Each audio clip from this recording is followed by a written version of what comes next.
Yes, good morning, and thanks very much for inviting me here. We have a panel which is living and working in space, so I think we will be lively, and want to start you off with some kind of impressions about space exploration, why we are doing that, and the many different angles, and what are the commercial possibilities for the future. So, we have discussed already, and I think it's still a topic of the next days, how the landscape of space exploration is actually changing, evolving towards a global network of both established but also new public and private actors. And there are many ideas what we are doing in the future, or what we should do in the future. Lunar outposts, the Lunar Village, Lunar Valley, the Deep Space Orbital Gateway from NASA. There are private initiatives like the cargo carrier system from Blue Origin, or the Space City on Mars from SpaceX. So many great ideas, and I think it's very important that we also have this kind of visions. Because it takes long to get there and to actually make it happen. And all the research that we need in order really to succeed in space exploration in the future, I think this is something what we are going to discuss today, and also the possibilities of the public and the private actors in this new, I would say, landscape of space exploration for the future. So why do we do that? And we have to come back to the origin of our solar system, to astrobiology, our destinations which we explore in the Earth, Moon, Mars space. They are important objects because we want to learn, we want to understand our planet Earth and why life originated on Earth. And before we also settle and investigate and probably also use resources. So the moon is a part of the Earth, and it is very important to understand and to research the lunar surface and interior, because it tells us about our early Earth and about the origin of our solar system. And what we really can still investigate is the solar system impact record, approximately 4.5 billion years ago, because on Earth everything has been eroded, but on the moon we can still investigate that and understand how our planet actually originated. And we want to study the lunar environment because we want to go back there, we want to have outposts, we want to have habitats, we want to investigate and see how we can do in situ resource utilization. Mars, of course, is our neighbor planet, and probably the best chance to look for life in our solar system or elsewhere. And there have been many missions looking at habitability, and there will be a number of missions in the future really searching for life on Mars. And many instruments and missions and scenarios are tested in order to be able to identify biomarkers. When we imagine later on human exploration, telerobotics is also a very important point, and that's of course also for lunar exploration. And in order to make human exploration happen on Mars, that is a long way to go. And I think here we will discuss in this panel. So when we explore the Earth, Moon, Mars space, then we really have to start in the laboratory. We have to go out in the field, we have to do tests, we have to do isolation studies, and we have to do research on the International Space Station in order to prepare for this endeavor. And we have to test how organic material and microbes actually survive in harsh environments. We have to test instrumentation and technologies in the field, in deserts and extreme environments on Earth. And obviously we have to also understand the crew aspects, the isolation studies, the psychological stress, and much more. And the International Space Station has been really an important activity for preparing for exploration, and will be also in the next year, and I will give you some examples. So spaceflight creates this really unique environment for experiments, and of course the parameters are weightlessness, they are the closed habitat with its microbial burden, but also the fact that you have limited resources, that you have very little to eat, that you are somehow in stress with your other crewmates eventually. Space radiation is one of the most important factors, in particular when we imagine human exploration of Mars, and obviously also all kinds of health issues, bones and muscle countermeasures which we need for long-term activities in space.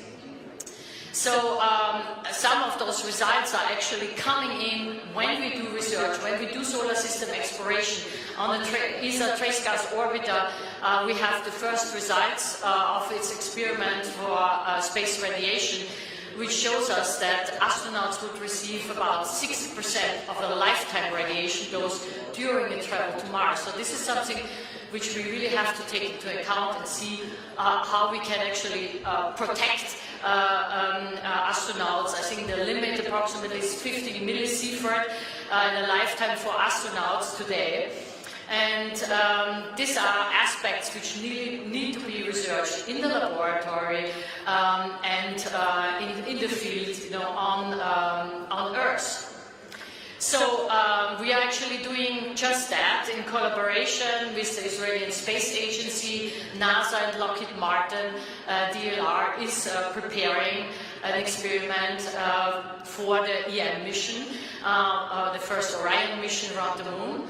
And this is an experiment about radiation protection from space for occupational health. We had such an experiment also on the International Space Station called Matryoshka, where you have about 1,400 different sensors which actually measure the radiation. And now there will be 2 dummies flying on this EM1 mission. One is actually has a space vest from Stenrad, from Israel, which should really protect from radiation, and all these measurements will come back and tell us about the future and give very, very interesting results. This experiment is called MARE. We just signed the cooperation agreement, and we are very happy to work all together for this very important topic. So another important point is robotics and optimization. And in DLR, we have one of the best institutes for robotic and mechatronic in the world, where we actually try to prepare for lunar missions and technologies for lunar missions. This is a big experiment within Germany, Robotics, where we try to have automated rovers, which are actually placing an array of seismometers for study of the moon geological properties, and we trained for that on the Etna volcano in 2017, and have a lot of experiments in this series, also for deep sea exploration. And this is really something which is crucial also in preparation of any kind of space exploration on the moon, and of course also on Mars. And the International Space Station, I just want to focus on a few experiments. We just had Alexander Gerst on the International Space Station, an ESA astronaut, a European astronaut with German passport, because I see Jan Werner standing here in the back. And so he had a very successful mission, though, of course, due one of the launch failures. He was, I think, in the last 3 months, very busy doing the rest of the experiments in a limited crew. And there are really important experiments done on the International Space Station for the future of exploration. In Moon, for instance, where you are testing all the stress factors at the same time, being reduced gravity, being radiation, closed habitat, and hairs and blood samples are taken. There are biochemical measurements all the time in order to understand how the body reacts to a number of stress factors. Obviously, all this research which is done is also very important for terrestrial applications. Meteoron is an experiment which we do with ESA, where we are trying to telerobotics, and where actually Alexander Gerst was giving comments to a robot at DLR, and this robot has done certain activities, like for instance charging the batteries of a solar panel or extinguishing a fire in emergency situations. Simon was very much in the press, a cooperation with Airbus for artificial intelligence, a companion which accompanies Alexander Gerst and documents all his results and can communicate. So these are really top new technologies and important results when they are also for the benefit of mankind on Earth, because a lot of them were concerning automatization, telerobotics, health research. This is all also important for us on planet Earth. So we don't know what will be the future. There's a lot of discussions about this transition phase in low Earth orbit, and a lot of commercial space industry applications. So I'm sure that some of the panel members will discuss about their ideas. We do not know how long the space station will exist eventually until 2030, but there are new ideas, smaller space stations. In generally, the tendency is we should not leave low Earth orbit. We should still continue research, also in preparation for deep space. And I want to just show one experiment which we just launched on the 3rd December of DLR, a 250 kilo satellite called Eucropis, which is designed to rotate at an altitude of about 600 kilometers and trying to replicate 6 months of lunar and then Martian gravity. Has a magnet torque rod and a spinner which can achieve that through the rotation rate. And at the same time we are simulating and testing greenhouses that could be assembled later on in a lunar or Martian habitat. And until now everything is going well. There are 4 payloads. We are also working together with NASA Ames on that, and at the moment everything is going nominal and all payloads have been activated.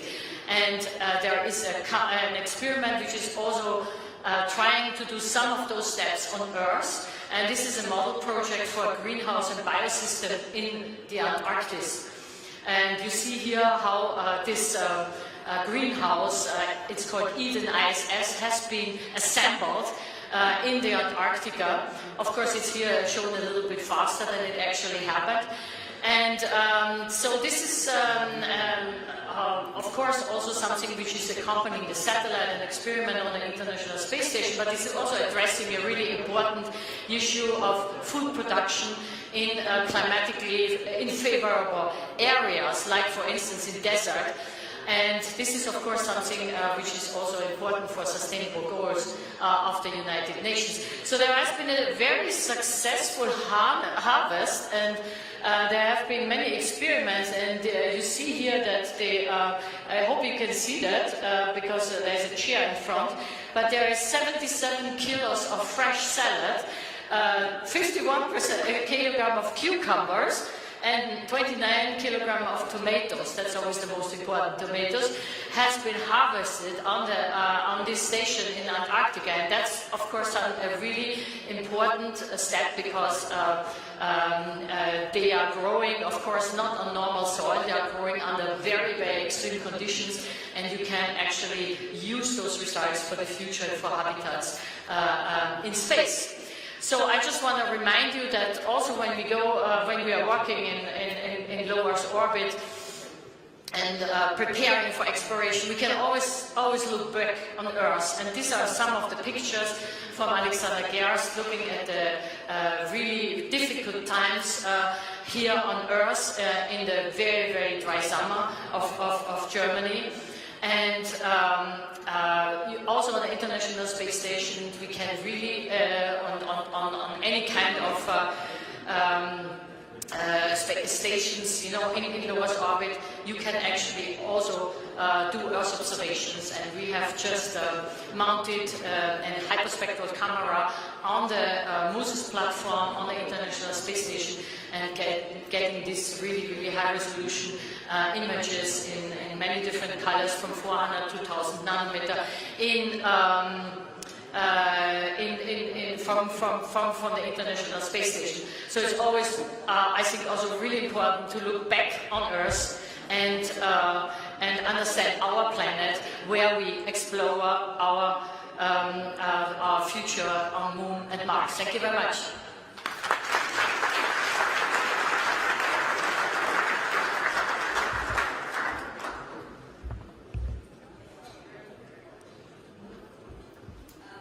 I would like to invite my two other friends for this talk. Thank you so much. That was an amazing talk, big overview.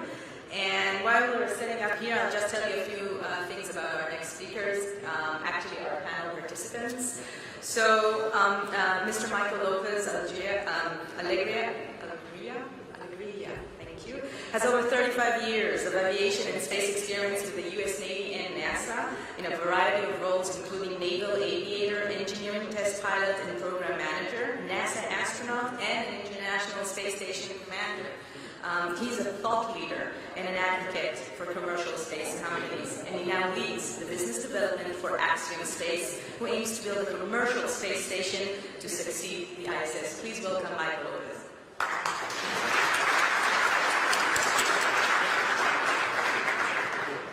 And together with me is also Mr. Yossi Yamin. He's the CEO of Space Farmer, and he's the founder and CEO of Space Farmers, which is a unique powerhouse offering an affordable and accessible microgravity together with true innovation to R&D pipelines. So from protein crystals to 3D tissue growth to drug development and testing and understanding disease, microgravity has proven to have a unique and desirable effect on biological process, which can then be translated into the pharma industry. So after more than 20 years of experience, Yossi developed projects across the United States, Israel, and Canada, and had a very impressive army service with employees at the Israeli Intelligence Corps. And we'd like to welcome also Professor Ehrenfreund again. Thank you for this talk, and let's talk about space. Thank you.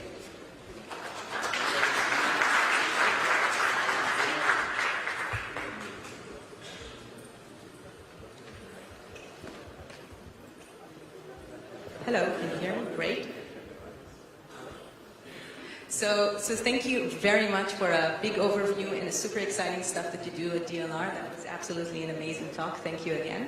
I wanted to ask you, what was your experience in the past 5 years, for instance, with commercial companies? What was the best partnership you had in a specific project, perhaps? Well, it is so that we have,